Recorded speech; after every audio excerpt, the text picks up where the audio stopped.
Your question implies that there are some people in the city that is excluded.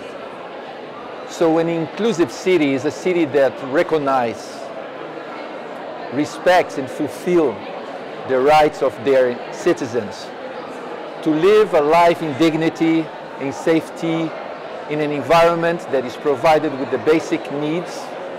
Obviously that with that recognition of rights comes obligations.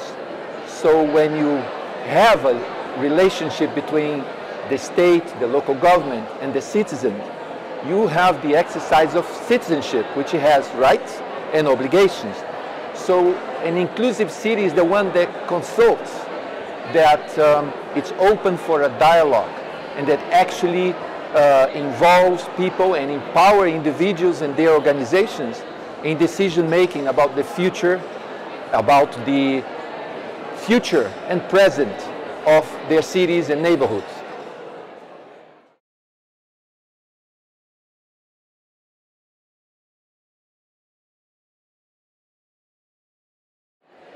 Well, to start with is when you are in a situation of power and decision making, there are two ways of doing it.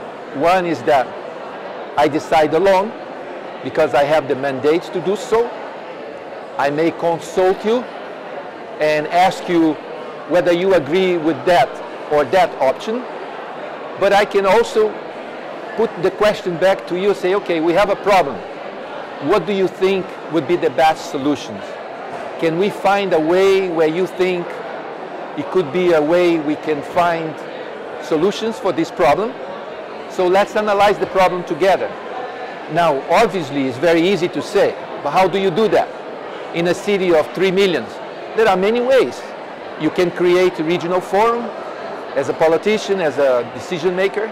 You can make different types of consultative process and then organize in a way that people feel empowered. I think an inclusive city in that respect is when decision makers empower individuals to take decisions and also take the responsibility for that decision.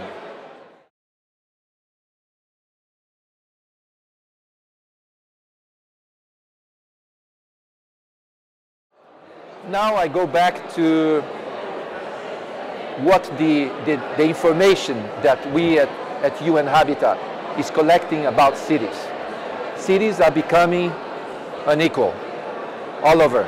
It's not a phenomenon of developing countries, but also European and North American cities are becoming more unequal, which means large part of the population or certain groups of population becoming excluded or from the job market or from fulfilling the benefits that the city provides, or being pushed to poor housing conditions, peripheral neighborhoods, segregated areas. What do you do with that? How do you include that? So the moment we think about these disparities in the spatial territory of our cities, we start thinking about policies to make more inclusive. What it means is, if I can do investments and provide equal opportunities to individuals, I might reach equality in opportunities and equality in results. Many European cities came close to that, but they are now confronted with the phenomenon that income disparities, access to benefits, to education, to jobs, are creating a divided city. And I think it's our concern for the sustainability of our urban planet to really address this today, because the tensions and social cohesion will start to affect our ability to resolve things in the space, in the public domain, in a civilized, respectful dialogue way. And if we don't do that quickly, we might have to cope with the very serious consequences in our cities.